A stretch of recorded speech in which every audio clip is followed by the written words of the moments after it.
Con el sistema semáforo podremos reactivar nuestra economía y seguir cuidándonos en la nueva normalidad.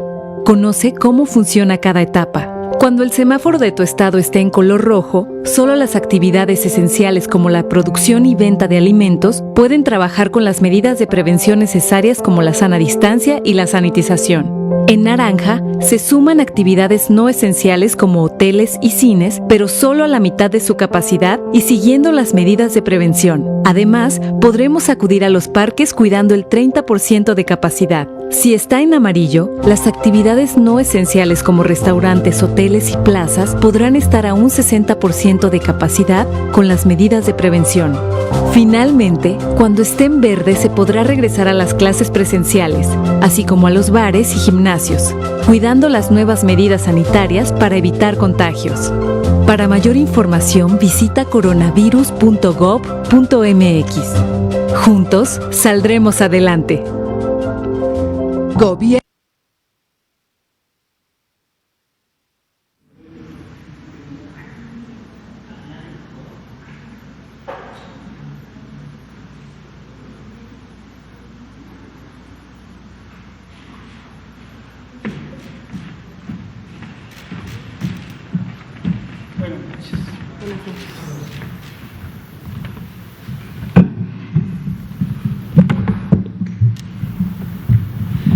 Muy buenas noches. Son las 19 horas en punto del jueves 9 de julio de 2020. Estamos en el Palacio Nacional de México, en la Ciudad de México, y vamos a iniciar la conferencia de prensa diaria sobre COVID-19, la pandemia causada por el nuevo coronavirus SARS-CoV-2. Hoy vamos a continuar con el esquema de temas específicos que estamos cubriendo para identificar cuáles pueden ser las situaciones que está enfrentando la población de México durante la pandemia, durante la epidemia en el país. Presentaremos el informe técnico y tenemos un componente específico del informe técnico que habla sobre las personas adultas mayores. Y este es el tema que vamos a tratar. Hoy vamos a tener la oportunidad de un testimonio video grabado, tenemos unos videos preparados. Y nos acompaña nuestra colega, la doctora Evalinda Barrón, quien es médica, psiquiatra, especialista en psiquiatría de adultos mayores. Y ella trabaja en la Comisión Nacional contra las Adicciones. Ella ha sido una compañera estupenda, igual que todo el grupo de especialistas en salud mental que tenemos integrados ahora en el equipo. Ha venido en otras ocasiones a hablar de otros temas. Uno de los temas donde ella es fundamental, protagonista, es en la coordinación del Juntos por la Paz, el Programa Nacional contra las Adicciones, la Estrategia Nacional. Pero dado que ella es especialista en psiquiatría en adultos mayores, en psicogeriatría, entonces hoy viene a comentarnos sobre las implicaciones que un fenómeno como este, como la pandemia, puede tener para las personas adultas mayores. Y veremos la relación entre el testimonio que se presentará y ella nos comentará al respecto.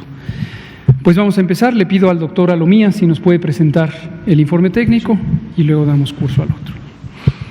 Bienvenido. Con mucho gusto, señor subsecretario. Muy buenas tardes con todas y con todos. Bienvenidos a la conferencia vespertina número 100 32 en este nuevo modelo de la nueva normalidad, en donde cada una de las entidades federativas está aplicando acciones diferenciadas, pero todas encaminadas a poder proteger a la población dentro de los diferentes niveles de riesgo en los cuales se encuentran. Tenemos algunos estados en nivel de riesgo máximo, que es el color rojo, algunos en el nivel de riesgo alto, que es color naranja, pero recordemos estas dos palabras, máximo y alto, es decir, todavía no estamos hablando que el riesgo sea menor o sea moderado o haya disminuido de una manera intensa, no, es máximo, es alto, y estas dos palabras nos deben todavía de llamar a continuar manteniendo todas aquellas acciones que contribuyen a la disminución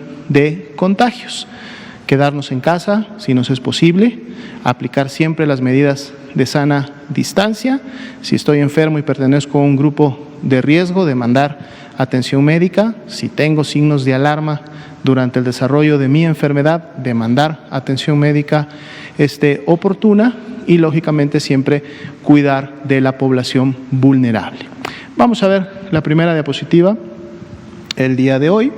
Vamos a ir directo al panorama nacional. Esta es una imagen, una gráfica que venimos ya presentando varios días, en la cual integramos tres curvas. La primera curva, la más alta en este caso, que es el rojo intenso, representa a los casos de COVID-19 estimados. ¿Por qué les decimos casos estimados? Porque vamos a sumar los casos que ya están confirmados con un resultado de la prueba PCR SARS-CoV-2 positivo. Todos estos casos confirmados los vamos a sumar a los casos que aún son sospechosos, aplicando el porcentaje de positividad para cada una de las semanas epidemiológicas en que conocemos este porcentaje de positividad. Por lo tanto, nos podemos acercar mucho más a la carga que en su momento podemos estar teniendo a nivel nacional. Y vean ustedes que aplicando esta fórmula o aún sumando los casos aún estimados aún sospechosos, por porcentaje de positividad, ya en la semana 26 estamos viendo un descenso, un decremento en comparación a la semana 25 de un menos 5%. ¿No? Y estas creo que son buenas noticias, sobre todo porque estamos en la semana 28, la semana 27 y 28 ha continuado con un descenso, pero por asuntos de metodología técnica no las graficamos porque todavía tenemos la mayoría de nuestros casos aún sospechosos están precisamente en esas últimas 2 semanas. Pero cuando vemos a la 26, que es prácticamente hace 3 semanas, estamos terminando la semana 28 este sábado, vemos ya esta disminución de un menos 5% en lo que representa la curva nacional. La siguiente curva es precisamente aquella que grafica la ocurrencia de los casos recuperados y por fecha en la cual se recuperaron. Vean cómo esta curva siempre ha seguido prácticamente una tendencia similar a la de los total de casos confirmados. Y en esta curva también agregamos los aún sospechosos que en su momento están dentro de la estimación correspondiente. Lógicamente no van a estar los de los últimos 14 días, ni tampoco los hospitalizados, pero los que todavía sean aún sospechosos de ese tiempo para atrás también van a encontrarse aquí. Y aquí vemos un incremento de los casos recuperados de la semana 24 a la 25 de más 7%, lo cual también es bueno porque quiere decir que las personas continúan recuperándose precisamente de la enfermedad. Y otra también muy buena noticia es lo que seguimos viendo en función de la tendencia de las defunciones que han salido también confirmadas a la prueba de virus SARS-CoV-2, pero además estamos también sumando en esta gráfica aquellas defunciones que son aún sospechosas y les estamos aplicando el porcentaje de positividad. Y a este total, que está graficado por semana epidemiológica, vemos que prácticamente ya tenemos 3 semanas, la 24, la 25 y la 26, con una tendencia descendente. Y el cambio porcentual de las últimas 2 semanas, es decir, de la 25 a la 26 que están graficadas, es ya de un menos 36%, lo cual está ratificando esta tendencia. Así también presentamos hoy los activos estimados, es decir, la cantidad de casos que estamos estimando forman parte de la epidemia activa en México. Igual, aquí están todos los casos confirmados y también están los casos que son aún sospechosos por el porcentaje de positividad correspondiente para su semana epidemiológica, y con eso podemos estimar que actualmente habrían en México, en función de los casos que se han notificado al sistema de vigilancia epidemiológica, 48.708 casos activos, y que en su momento son, lógicamente, los que pueden seguir manteniendo todavía la epidemia caminando en el país. Veamos la siguiente gráfica. Aquí tenemos, esta gráfica también la hemos venido presentando todos estos días, el porcentaje de cambio diario de casos estimados. Estos son casos. Siempre que usamos la palabra estimados, quiere decir que estamos también sumando los casos aún sospechosos por porcentaje de positividad para acercarnos lo más posible a la realidad que tenemos en el país. Y aquí también quitamos la última semana, quitamos los últimos 7 días, por eso ustedes ven que la gráfica corta el 2 de julio, precisamente para quitar las irregularidades que hay en ese tiempo por asuntos de demanda oportuna de atención médica, notificación de los casos, pruebas que todavía están pendientes de resultados, etcétera. Y para el día de hoy, ese cambio porcentual del día de ayer al día de hoy en casos confirmados estimados es del 1.2%. Entonces vemos cómo la tendencia, que además también ahora está graficada en el fondo, cada uno de los círculos rojos representan el porcentaje de cambio. Ya veíamos que esto llevaba una disminución desde su inicio, ahora también se grafica esa tendencia exponencial para que se vea claramente cómo esa tendencia es descendente, y lo que esta gráfica nos está representando es precisamente la desaceleración de la epidemia en el país, ¿sí? Porque si yo todos los días cuento los casos que voy acumulando, que se van confirmando, y mido qué tanto se incrementaron, si el incremento fue poco, quiere decir que es un porcentaje poco. Si el incremento fue alto, puedo tener porcentajes de un 50, un 100, un 200% de un cambio de un día para otro. Y eso quiere decir entonces que la epidemia se está acelerando, porque eso me da una curva epidémica que me ejemplifica una elevación muy rápida, y eso es alta velocidad. En la medida que la tendencia de la curva, que el ángulo de esa curva se mantiene estable o empieza a descender, entonces el porcentaje de cambio va a ser menor. Entonces es lo que estamos viendo en esta gráfica. Lo mismo aplica para la siguiente gráfica, en donde vemos ahora las lamentables defunciones que han ocurrido en el país. Aquí están ahora graficadas por fecha de defunción, y podemos también ver que el cambio porcentual de esa velocidad de un día para otro es de 1.3%. Y eso es un indicador que vamos a estar dando seguimiento para ver cómo camina, cómo se diferencia entre un día y el siguiente, y lógicamente la tendencia también es claramente descendente, lo que nos sigue hablando de que continuamos en esta desaceleración de la epidemia y de la ocurrencia de casos y defunciones. Veamos la siguiente diapositiva. La ocupación y disponibilidad hospitalaria. Ya veníamos viendo toda la semana cómo el estado de Tabasco es el que ha estado incrementando su ocupación y teniendo poca disponibilidad. Al corte de anoche es del 16%.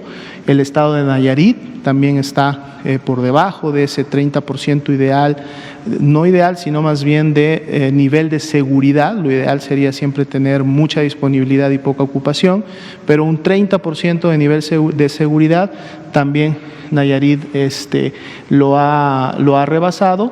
Nuevo León todavía conservando este 30% de seguridad.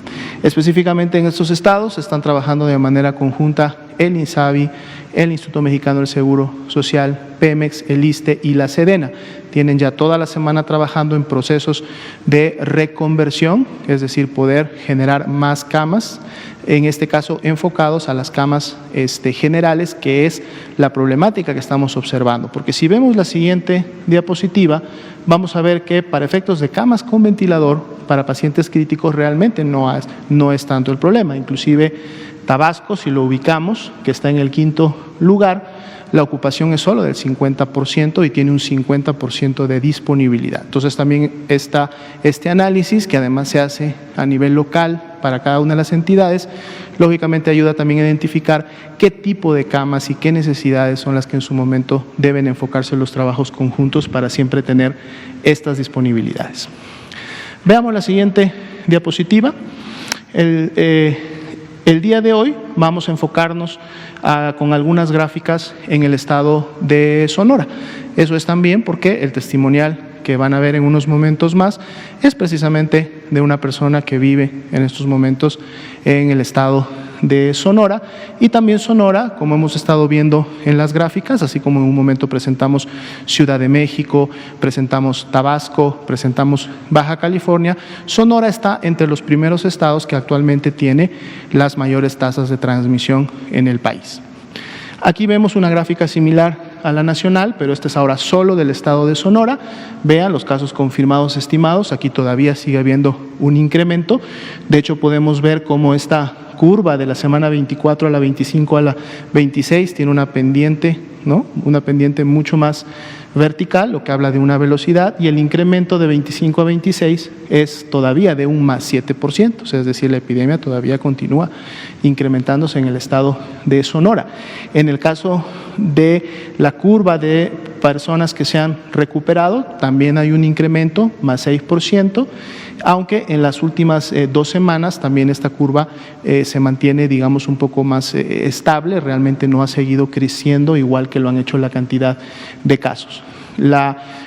Es bueno de todas maneras saber que en el caso de la curva de defunciones ha habido una disminución, hay una tendencia descendente, al menos en las últimas 2 semanas y plana en la previa tercera, que en general nos hablan de un cambio de menos 33% entre la 25 y la 26. Y los casos activos estimados para el estado de Sonora al corte del día de hoy son 2.154, que vienen a ser el motor de la epidemia en Sonora. Veamos la siguiente diapositiva. Este gráfico también lo hemos estado presentando en diferentes estados.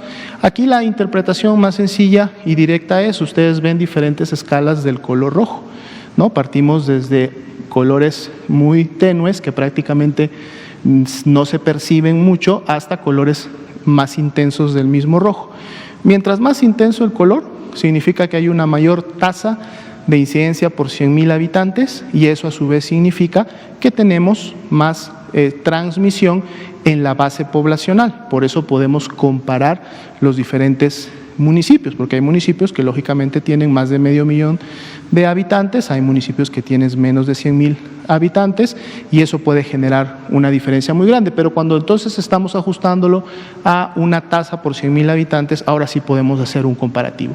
En Sonora lo que podemos ver es, si ustedes logran visualizar, los colores tenues empiezan prácticamente en la semana 13 y empiezan con 2 municipios, San Luis Río Colorado y Guatabampo. Es básicamente donde iniciaron los primeros casos y por lo tanto la transmisión en el estado de Sonora de acuerdo a este gráfico.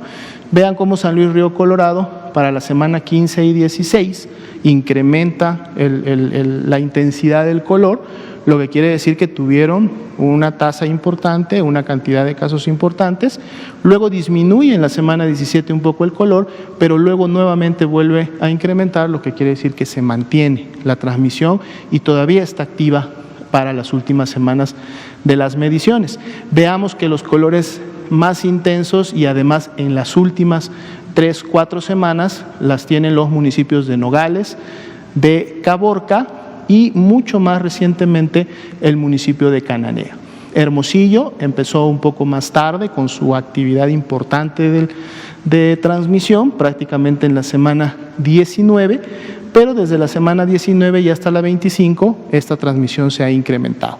Veamos la siguiente diapositiva, es información también basada en tasa de incidencia por 100.000 habitantes, pero aquí nos quedamos solo con 7 municipios. Si nos vamos a la semana 25, que es la última que está graficada, vemos que la mayor tasa de incidencia la tiene precisamente Caborca. Pero Caborca no fue el municipio que inició con esta intensidad. De hecho, si nosotros seguimos la curva de Caborca, que es la curva de color guinda oscuro, la que está hasta más arriba, y empezamos a ver hacia semanas atrás, vemos que Caborca realmente tuvo este crecimiento a partir de la semana 23. Hasta la semana 22 tenía un crecimiento más o menos similar a lo de los otros municipios. Pero Caborca en la semana 23, 24 y 25 tiene un crecimiento rápido, una velocidad de transmisión rápida, un incremento muy elevado de su tasa de incidencia. Luego le sigue Nogales. Nogales también ha mantenido una transmisión importante las últimas 3 semanas y el crecimiento prácticamente se dio desde la semana 19. Y en tercer lugar para la 25 está precisamente Hermosillo, que es el municipio que concentra la mayor cantidad poblacional del estado de Sonora, pues bueno, tuvo un incremento que inició aproximadamente en la semana 18 y es la curva de color naranja oscuro, y en la semana 18, desde que inició ese incremento, no ha parado. Y vamos a ver, porque lleva una tendencia que en su momento podría seguirse todavía incrementando en la 26 o 27 y superar a las de otros municipios por la tendencia que en este momento lleva, mientras que vemos que Nogales y Caborca, de alguna manera, si son los que tienen la mayor tasa, en las últimas 2 semanas esta tasa al menos se ha estabilizado en el pico, pero se ha estabilizado. Y bueno, otros municipios con menores tasas de transmisión. Veamos la siguiente lámina. Aquí vamos a ver una animación que precisamente está representada para cada una de las semanas epidemiológicas que se están midiendo, que es de la 11 a la 25, y la animación lo que nos va a permitir es ver precisamente esta dispersión geográfica en el estado de Sonora, de con qué intensidad y en los municipios se ha estado presentando. Aquí vemos la 14, la 15, 16, vean cómo San Luis Río Colorado concentra, luego disminuye, son municipios de la sierra, del norte sobre todo, luego se presentan grandes transmisiones, se concentran en los municipios del norte, y esta que es la semana 25, veamos cómo ya hay una dispersión y un incremento en base a la tasa de incidencia acumulada en muchos de los municipios de la sierra sonorense, colindantes con Chihuahua. Dado la base poblacional, son municipios menos poblados, por eso no necesitan muchos casos para tener tasas de incidencia importantes, pero prácticamente podemos notar presencia de transmisión en la gran mayoría de los 72 municipios que conforman el estado de Sonora, y podemos ver en qué áreas o en qué partes de la región se concentran la mayor afectación o transmisión de la enfermedad. Veamos una siguiente diapositiva más. Bien, ahora sí salimos del ámbito estatal. Regresamos con esta última diapositiva del informe técnico al escenario nacional, pero enfocándonos ahora sí precisamente al tema que vamos a ver y revisar el día de hoy, que son los adultos mayores, personas de más de 60 años de edad. Y volvemos a ver nuestras gráficas conocidas. La primera, la totalidad de los casos estimados en este grupo de población, o sea, estamos dejando todos los demás grupos de edad y nos estamos concentrando en los mayores de 60 años. Aquí sí continúa un incremento en este grupo de edad, un incremento que fue de inclusive más 12% de la semana 24 a la 25, y vemos una tendencia que se ha mantenido constante al alza. Interesante cuando vemos las curvas de personas que lamentablemente han fallecido y de personas recuperadas. Hasta la semana 23 la curva de defunciones sobrepasaba a la curva de recuperados, es decir, estaban falleciendo más personas de la tercera edad que las que se estaban pudiendo o alcanzando a recuperar. Sin embargo, vemos un cruce ya en la semana 24, y en la semana 25 ya vemos que las personas que se han recuperado ahora son más que las personas que están falleciendo de este grupo de edad. 24% de incremento para los recuperados, y las defunciones han empezado a disminuir con una diferencia de menos 10% de la última semana. ¿Cuántas personas de la tercera edad se estiman? Tenemos como casos activos en todo México 5,149, lo cual también nos habla de la afectación que puede tener este grupo de edad. Con este marco damos paso a la parte temática. Muchas gracias, doctor José Luis Salomía. Le pedimos a la doctora Evalina Barrón si nos conduce por el segundo segmento. Muchas gracias, doctor. A continuación, doctora Lumía, subsecretario, con su permiso, vamos a ver 3 videos de un testimonio de una persona adulta mayor que quiso compartir con nosotros su experiencia.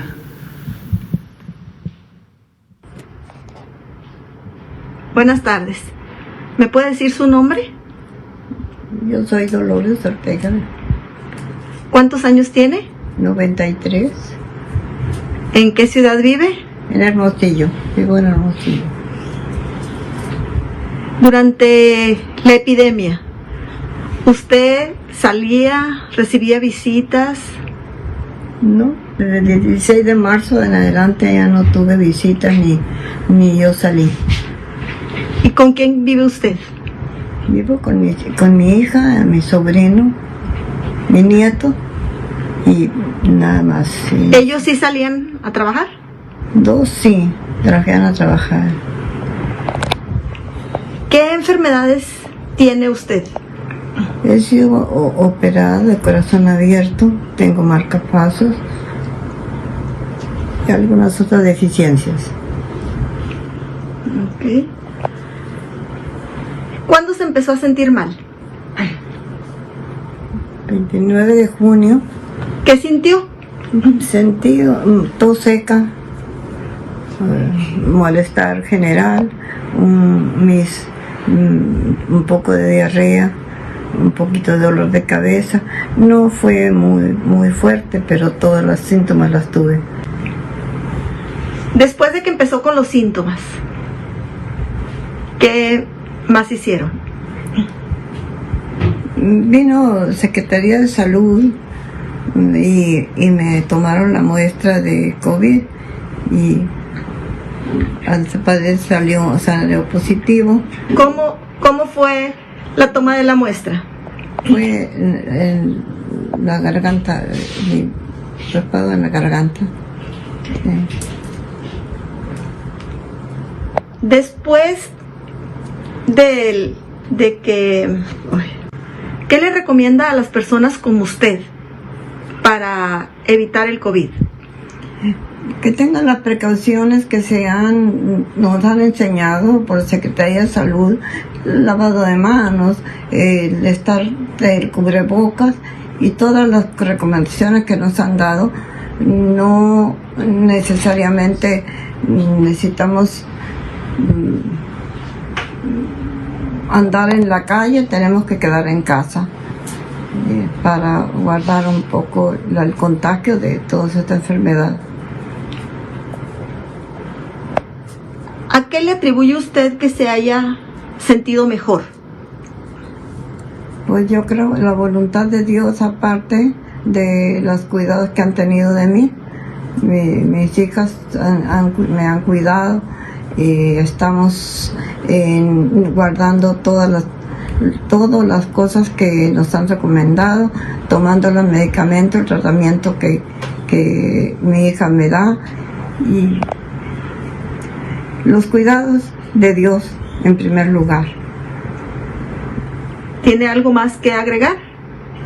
Pues le doy gracias a todas las personas que nos han ayudado, a mi iglesia, que es la que ora por mí, y por todos los que han estado de acuerdo en ayudar.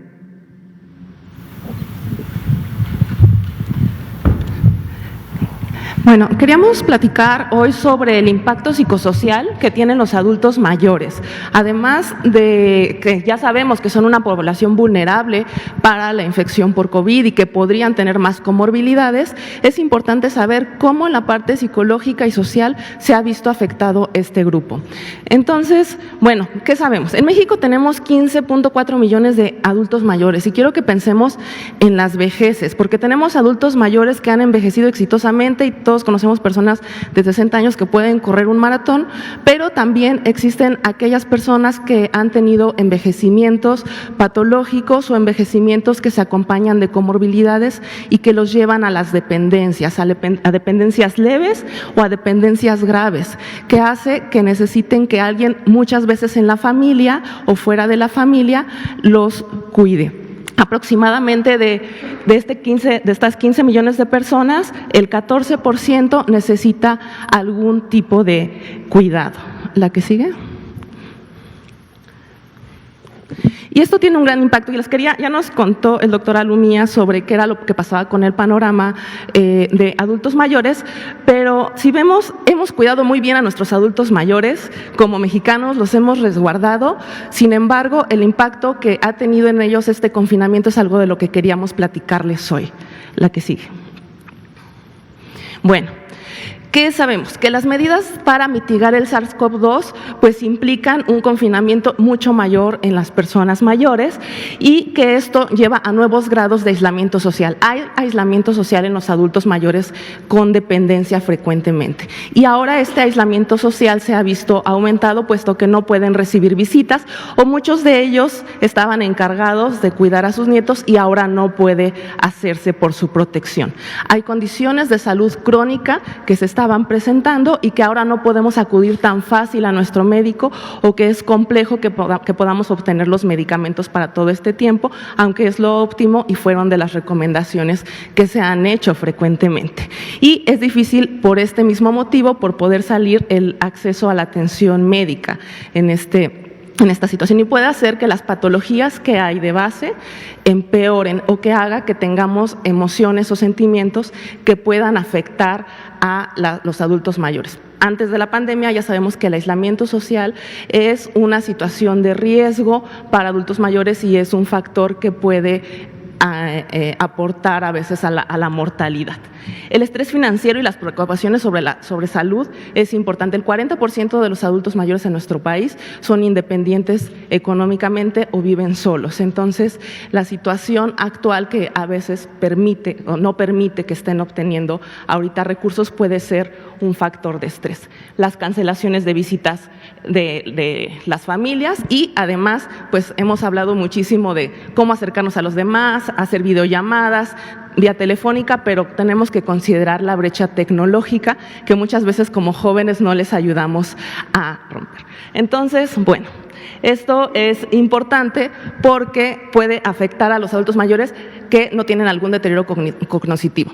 Y hablábamos de las vejeces. Un tipo de vejez que hay que considerar son aquellos adultos mayores que tienen algún tipo de trastorno cognitivo, es decir, aquellos que tienen algún tipo de demencia y que entonces pueden tener aún mayores complicaciones. El cuidado de una persona con demencia en casa puede hacer que necesitamos rutinas estrictas, necesitamos ciertos horarios y muchas veces estas personas son cuidadas por terceros que son pagados y en este momento no pueden estar en casas de asistencia o no pueden llegar otras personas a nuestra casa. Esto hace que los síntomas que puedan tener a veces disruptivos o que puedan empeorar la situación mental en la que estaban, cause un mayor conflicto para ellos y para sus familias. ¿La que sigue? Entonces, y no solo es eso, ¿cómo afecta toda esta situación psicosocial que está permeando en nuestros adultos mayores a la familia?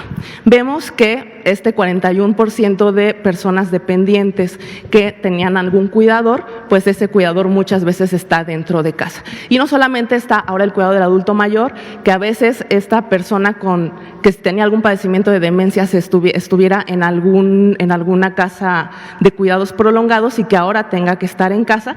También tenemos que aunar al estrés familiar, los cuidados de niños en casa, que algún otro miembro de la familia se haya enfermado y que tengamos que tomar estas medidas, trabajos fuera del hogar cuando somos cuidadores primarios y entonces ahora tenemos que tener más cuidado con nuestros adultos mayores, estresores financieros y preocupaciones por su propia salud. Y en la pirámide de salud, la base más grande es el autocuidado. Las medidas de autocuidado son importantes y a veces no sabemos cómo hacerlas. El aumento de estrés y puede llevarnos a tener más casos de ansiedad o de depresión, tanto en cuidadores como en adultos mayores. ¿Qué es lo que hemos visto? La línea de la vida en el último mes recibió 2.400 llamadas y de esos el 17% fueron de adultos mayores, hechas por adultos mayores. ¿Qué fue lo que se encontró? Bueno, que la mayor parte de las que hablaron fueron mujeres, y que quien más reportó problemas de ansiedad eran mujeres.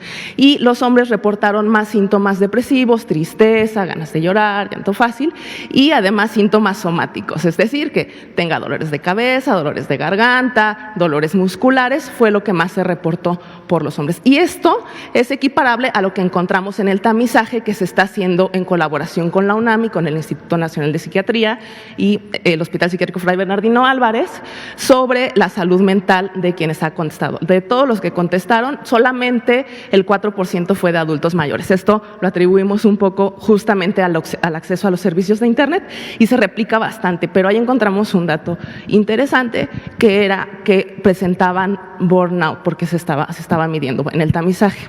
Entonces, bueno, aunque los datos que se obtienen por los servicios en línea que se están promoviendo por parte de la Secretaría de Salud son representativos de solamente las personas que se comunican, podemos ver que sí están pidiendo ayuda por los medios que son necesarios. Entonces, estamos en una situación en la que el grupo vulnerable tiene que ser visto no solamente desde la parte biológica, porque hay una vulnerabilidad biológica, sino valorar las relaciones intergeneracionales y la vulnerabilidad social que presentan. La siguiente. Bueno, ¿y qué podemos hacer? Vamos a dar como algunas cosas que tenemos que hacer con nuestros adultos mayores en estos tres tipos de categoría. Aquellos adultos mayores que tienen una vejez exitosa o que no tienen una patología que los haga dependiente. Tenemos que reforzar las medidas de autocuidado. Tenemos que seguir las indicaciones que nos dicen a todos, el lavado de manos, la sana distancia, y a veces para ellos es complejo adecuarse a estas nuevas normalidades o a estas nuevas formas de comunicación. Como familia es necesario que todos nos involucremos en el cuidado de los adultos mayores. Nos toca a todos y a todas para que no colapse el cuidador primario y para que no colapse toda la familia en el cuidado de los adultos mayores.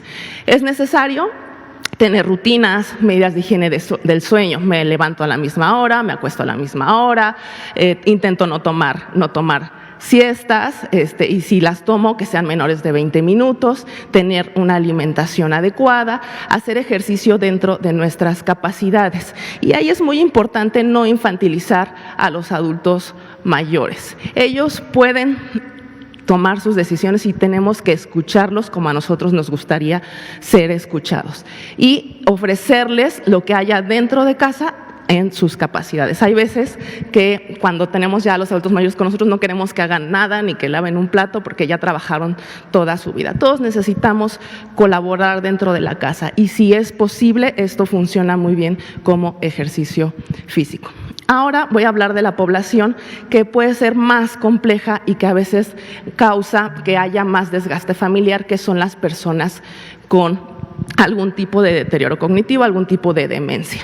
Las alteraciones de la memoria suelen ser complejas de manejar y cuando cambiamos los hábitos de sueño, cuando cambiamos los hábitos de las personas que nos cuidan, cuando ya no estamos saliendo de casa, pues ¿qué podemos encontrar? Que aumente la irritabilidad, que se presenten alucinaciones visuales o auditivas, que no estén durmiendo o duerman de más. Y es algo complejo porque esto también se puede confundir con los síntomas de COVID en adultos mayores, porque no forzosamente se dan como en los jóvenes, ¿no? Puede manifestarse por alteraciones cognitivas y a veces no presentan fiebre o pueden no tener tantos síntomas respiratorios. En el testimonio vemos que la señora comenta que no fueron tan graves y tuvo gastroenteritis, entonces es importante ver cuando hay algún cambio de comportamiento, algún cambio en la rutina de las personas en nuestra casa, que podamos llamar a un médico o algún especialista si tenemos dudas y tratar de no medicarlos.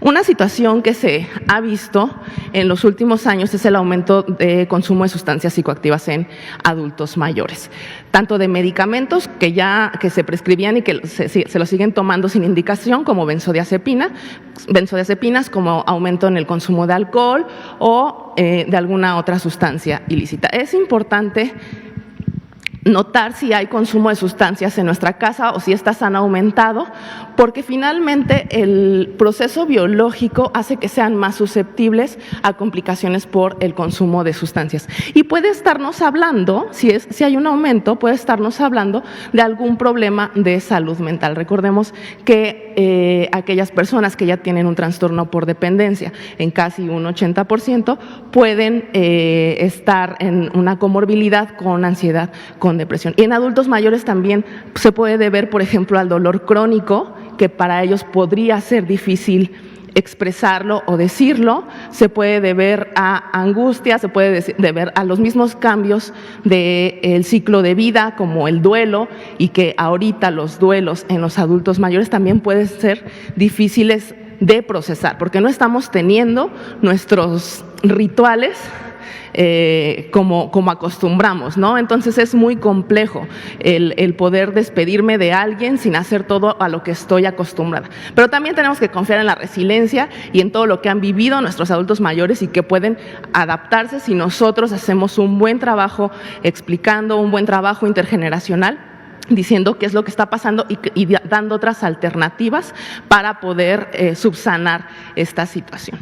Y con respecto a los cuidadores, se han visto en algunos artículos internacionales aumento en los niveles de violencia intrafamiliar hacia adultos mayores en el autocuidado. Y tiene mucho que ver con algo que se llama síndrome de desgaste del cuidador, que ocurre cuando justamente regularmente es un cuidador único, cuando no tenemos las herramientas de autoayuda o de ayuda externa para manejar las emociones que estamos sintiendo, y se puede manifestar por irritabilidad, angustia, tristeza, llanto fácil, y se puede complicar en un trastorno de ansiedad o en un trastorno depresivo. Entonces, esto es algo que hay que revisar, y como cuidadores tenemos que saber que si no nos cuidamos a nosotros mismos, va a ser difícil que cuidemos a esa persona que amamos en nuestra familia, que es un adulto mayor, o a cualquier otra persona. ¿Cuáles son las medidas de autocuidado para los cuidadores? En primera es distribuyamos el trabajo y seamos equitativos en casa. El cuidado de los adultos mayores nos toca a todos como familia. Esa es la primera. Y después de eso tenemos que igual tener nuestras medidas de higiene del sueño, hablar con otras personas sobre esta situación que estoy viviendo. Si esto es algo que me está causando conflicto, si es algo que me está causando molestia, es importante acercarnos a otros grupos, ahorita si se puede en redes sociales o a distancia, que estén pasando por la misma situación, y mantener nuestra salud física en la mejor forma que podamos en este momento para poder subsanar todo este estrés que estamos teniendo. Entonces, toda la parte la parte psicosocial que estamos viviendo por el SARS-CoV-2, tenemos que ver cómo afecta a nuestras poblaciones vulnerables. Y en los adultos mayores específicamente es necesario considerar estas relaciones intergeneracionales y cómo estas tienen que modificarse para que nos enfoquemos en el cuidado de esta población que puede ser biológicamente vulnerable, pero no debería de serlo socialmente. Muchas gracias. Y, bueno, esta es Refugio, ya la conocen, que es parte del escuadrón, y tenemos la línea de la vida, que no solamente en algún momento la habrán escuchado durante la campaña Juntos por la Paz, pero se ha reformulado y actualmente atendemos situaciones de salud mental, de discapacidad, y si alguien en sus casas tiene algún problema donde se sienta triste, enojado o irritable, que sienta que puede ejercer algún tipo de violencia, que sienta que necesita ser escuchado, que no sepa qué está pasando con mi adulto mayor justamente porque está teniendo síntomas que no son habituales, pueden llamar a la línea de la vida y se puede canalizar a algún lugar o con algún especialista para que los atiendan. También los CAPAS de todos los estados y los encargados de salud mental de todos los estados han formado directorios y agendas en cada uno de los estados para poder atender estas situaciones de alteraciones o cambios psicosociales que estamos viviendo en este momento. Muchas gracias, doctora Evalinda Barrón, directora de vinculación de la Comisión Nacional contra las Adicciones, psicogeriatra. Muchas gracias, doctora. Vamos a empezar con Araceli Aranday de Canal 11, por favor, nos seguimos con ustedes. Muchas gracias, doctor Gatell. Preguntarle sobre los trabajos de la Comisión Consultiva de Salud Pública esta tarde, si nos puede dar algunos adelantos de lo que se vio en la reunión y los temas. Y a la doctora Barrón, si fuera tan amable, el teléfono que puso ahí es la línea de la vida, pero habría un teléfono más directo para estos adultos mayores, porque si bien ese es muy útil, pero el menú es larguísimo. ¿Hubiera algún teléfono directo para estos adultos mayores a los que pudieran ayudarles? Gracias.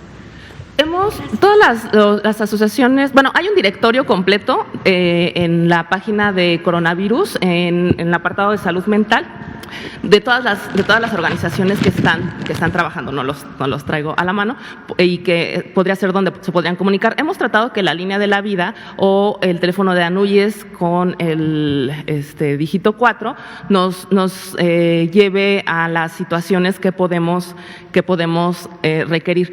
Y lo que nos gusta o lo que se ha intentado en la optimización de la línea de la vida es justo, porque a veces podemos pensar que tenemos una necesidad y en realidad es otra. Cuando nos comunicamos a la línea de la vida, pueden orientarnos sobre a dónde es la derivación adecuada de estas líneas que son, pues sí, ya bastante especializadas, que tienen el punto de consumo de sustancias, de personas con discapacidad, con niños. Ya hay una línea que nos están ayudando con duelo.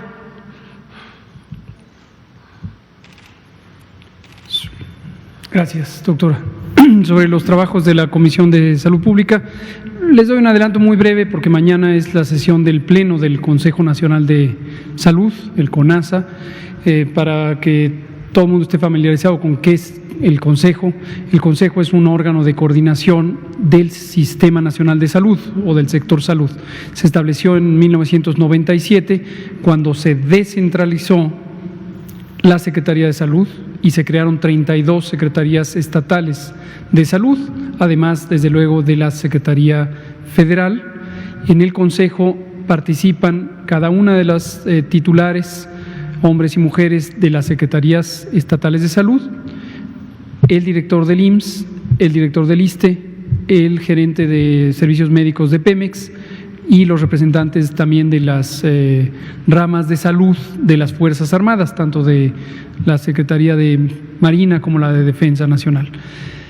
Participa el DIF, la titular, la presidenta nacional del DIF, y preside el CONASA, el Consejo Nacional de Salud, el secretario de Salud.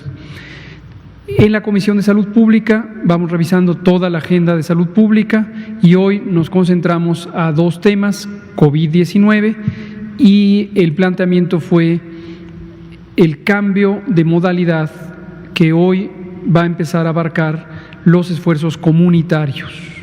Estos esfuerzos comunitarios son de detección, de identificación de riesgo, de atención temprana y de canalización a servicios hospitalarios resolutivos de personas que tengan COVID con riesgo de complicarse.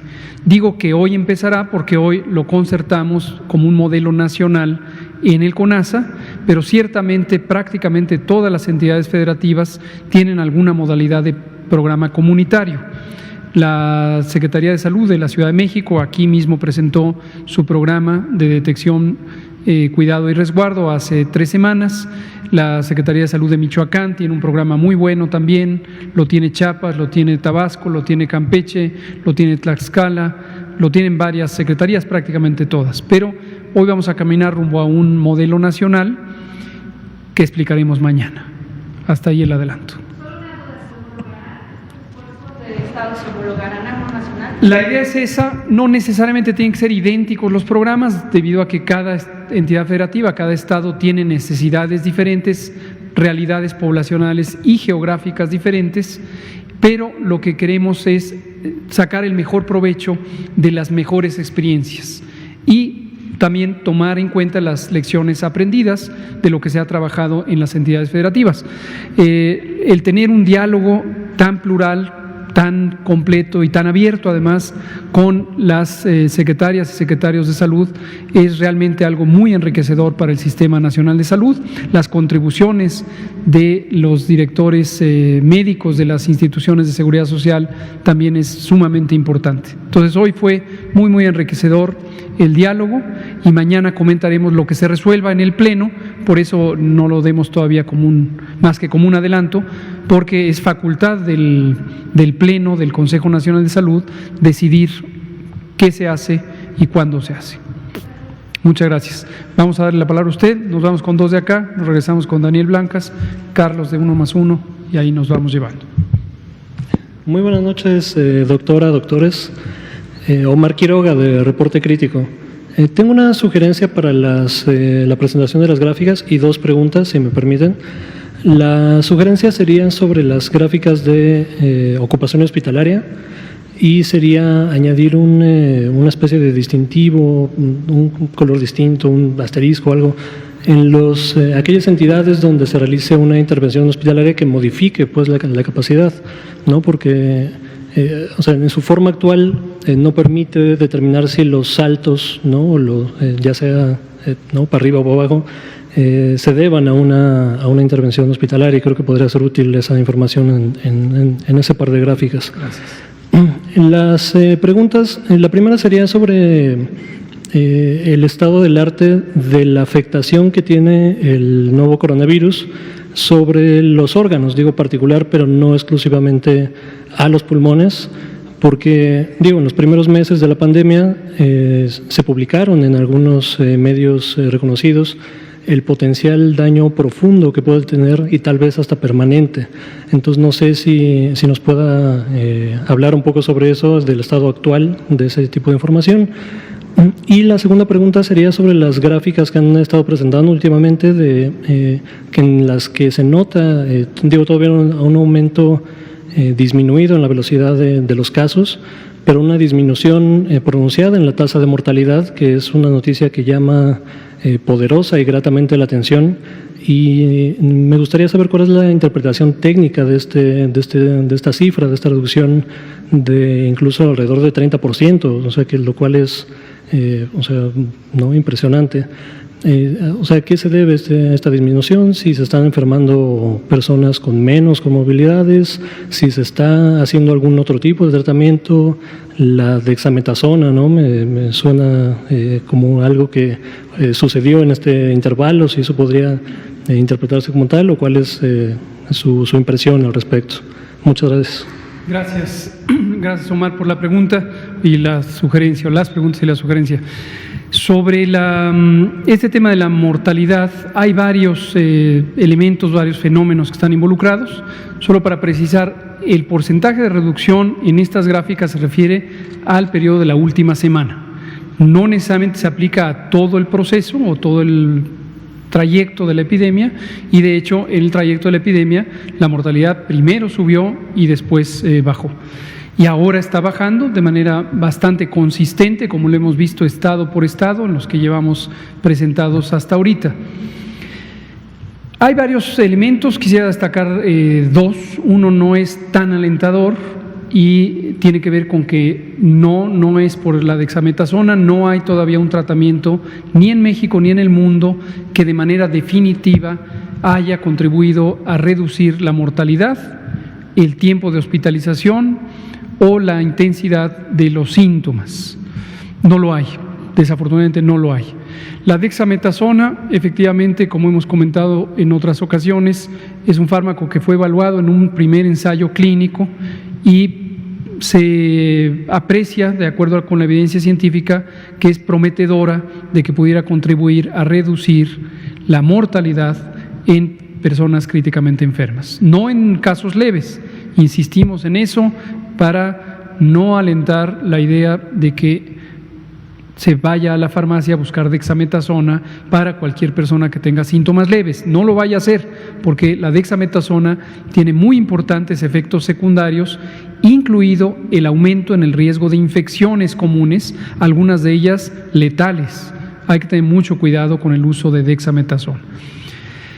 Otro de los elementos, entonces dije, este no es alentador. El que sí es alentador y esta evidencia procede de algunos análisis intermedios que hemos hecho, particularmente uno que hizo nuestros colegas del Instituto Mexicano del Seguro Social, que les pediremos que vengan a acompañarnos y a presentarlos, que muestran cómo si dividimos la epidemia en 3 fases relativamente arbitrarias, marcadas por las etapas que fuimos comentando, tuvimos al inicio una importante letalidad, una proporción de personas enfermas de COVID que fallecen, y esta se ha ido reduciendo progresivamente. Y son múltiples los factores que podrían estar explicando esto. Algunos tienen que ver con la oportunidad de atención, y esto es crítico y es el mensaje que damos a la población. Si usted es una persona mayor de 60 años, que fue el tema que tratamos hoy, o tiene enfermedades crónicas, particularmente diabetes, hipertensión, obesidad, cáncer, enfermedad pulmonar crónica, enfermedad cardíaca crónica o cualquier causa de inmunosupresión, y usted experimenta síntomas de COVID, fiebre, tos, dolor de cabeza, dolor de garganta, no se espere. Acuda lo más pronto posible a una unidad de salud, porque si usted se espera, van a pasar días que se pierda la oportunidad de que se detecte que está ocurriendo una complicación. Si usted se espera a tener dificultad respiratoria, lo más probable es que ya quede muy poca oportunidad de una atención que ayude a salvar la vida. Entonces, ese es el mensaje para la población, y aquí lo que vemos es que esa oportunidad podría estar contribuyendo a la reducción de la mortalidad. Y un tercer elemento es la experiencia misma, la experiencia de manejo clínico.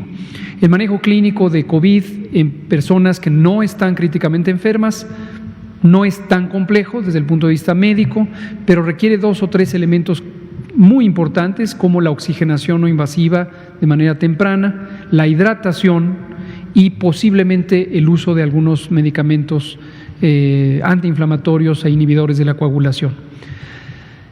Pero en una persona críticamente enferma, la experiencia médica, la experiencia técnica de la persona especializada en medicina crítica es fundamental. Regular los parámetros de los ventiladores mecánicos, rotar físicamente a las personas enfermas, la regulación de lo que médicamente llamamos la hemodinamia, que es toda la regulación de la circulación sanguínea, son, entre otros muchos, elementos que necesitan un muy fino detalle de cuidado. Y consideramos que con la ayuda de varias personas especialistas en medicina crítica, particularmente provenientes de los institutos nacionales de salud, hemos logrado dar asesoría y coordinar el entrenamiento de personas que están en todas las secretarías estatales de salud y que han recibido este entrenamiento que ha sido coordinado por el INSABI. Entonces, esto consideramos que puede estar dando un beneficio importante. Sobre las gráficas, muchas gracias. Vamos a incorporar la sugerencia, precisamente con el ejemplo de Tabasco que hemos estado comentando, pero también de Nayarit y de Oaxaca. Platicábamos ayer, la respuesta es inmediata, no nos esperamos, se lo decíamos a Liliana, y el INSABI, el Instituto Mexicano del Seguro Social, el ISSSTE, las Fuerzas Armadas, la Coordinación General de Protección Civil, todos conformamos el Comando COVID, y en cuanto vemos que hay un desbalance, se activan los procesos de reconversión. En este momento, próximamente van a ver que se expande la capacidad en estos hospitales, en estas entidades federativas, y es precisamente por la respuesta que va ocurriendo. La última se la voy a quedar a deber porque estoy esperando que concretemos la participación del doctor Alcocer, que ya nos explicó una vez la fisiopatología, y ahora que nos haga una actualización de la fisiopatología y la inmunopatología del COVID. Vamos a dar lugar a una de este lado. ¿A usted? Perfecto. Y a ver si nos da tiempo y regresamos con Muy rápido, una petición, doctor, si nos podrían poner de nueva cuenta las gráficas que anteriormente mostraban el nivel de la pandemia a nivel nacional. Está muy bien que lo haga por estados, pero para darle contexto a esta conferencia, justamente, pues el panorama debería de ser nacional y no exclusivamente de estados o de municipios. Gracias. Claro, no es exclusivamente, si se fija, empezamos siempre con el panorama nacional y después nos vamos con un estado. Ya indicamos que es de extraordinario interés y nos lo ha pedido la población. Quieren saber lo que es relevante para cada persona en su localidad. Entonces presentamos el panorama nacional, presentamos después detalles estatales y presentamos elementos temáticos que ayuden a la población a empoderarse. Ahora, toda la información que a lo largo de la epidemia en algún momento presentamos aquí está disponible coronavirus.gov.mx, tanto en el portal de datos abiertos que nos ayuda con ACIT. Hay visualizaciones, hay mapas, hay gráficas del mismo contenido que presentamos aquí, los modelos matemáticos que hace la comunidad de matemáticas en México están ahí, todo eso está ahí. Entonces, toda la información que encuentren a faltar, aquí tenemos solo una hora y tenemos que optimizar en nuestro objetivo, que es apoyar a la población, pero cualquier elemento que esté antes presentado está ahí. Por favor, no se limiten en encontrarlo. Vamos a dar lugar a la última con Daniel Blancas y Arturo había quedado pendiente de iniciaban 3. Mañana empieza Arturo. Sí, muchas gracias, doctor Daniel Blancas de Crónica. Solo le comparto 2 retratos rápido, analizando la base de datos de la Secretaría de Salud, que es muy detallada y nos metimos pues ahora sí que a la esencia de los números. Uno es, solo el 69% de los fallecidos tuvieron acceso a o pudieron llegar a las unidades de cuidados intensivos y a los ventiladores, es decir, más del 30% de los fallecidos en el país, pese al esfuerzo, porque ustedes nos han hablado cotidianamente de lo que ha representado comprar ventiladores y montar las unidades de terapia intensiva, pues el 69% de los fallecidos no llega a esas instancias. Y la otra, el otro retrato que me gustaría compartirle es relacionado con los niños. Ayer se rompió el récord de niños contagiados en el país, 191, contrario a lo que nos han comentado los últimos días respecto a que ha minorado la situación en general. En los niños ha repuntado, sin alarmar, porque el tema de los niños es muy sensible, sigue siendo un porcentaje realmente bajo de los contagiados, pero sin alarmar a los padres. En junio había un promedio de 117 niños contagiados diarios. En los primeros 8 días de julio son 157 contagios diarios. Y el récord, ayer ya se lo mencionaba, el récord de contagios. Entonces, de estas 2 realidades que le planteo, subsecretario, ¿cuál es la explicación técnica y científica? Claro, lástima que hizo la pregunta porque le di la palabra tan breve, porque sean las 20 horas. Hay que tener mucho cuidado con la interpretación numérica. Veo una y otra vez en los periódicos que habla de cifra récord, cifra récord. Siempre hay una cifra récord cuando la tendencia es a la alza y seguimos con una epidemia que en la mayoría de las entidades federativas, prácticamente excepto en la Ciudad de México, sigue a la alza. No tiene ninguna utilidad decir cifra récord. La cifra récord de su edad es hoy. Ayer tenía un día menos y yo también y todos también. Un fenómeno que va aumentando siempre va a haber un récord al día siguiente. Entonces tiene poca utilidad, pero con gusto tomo su planteamiento y mañana abordamos esos 2 detalles. También hay una explicación sobre este artificio de interpretación respecto a las terapias intensivas, pero gracias por la pregunta. Solamente me resta agradecer a la señora Dolores Ortega, doña Lolita, y a su familia que tuvieron la gentileza y amabilidad de compartir un testimonio para poder hablar sobre las situaciones de las personas adultas mayores durante COVID. Muchas gracias, 20 horas, 1 minuto, y mañana empezamos respondiendo lo de Daniel y dándole la palabra a Arturo. Muchas gracias. Y a Juan Carlos y Carlos.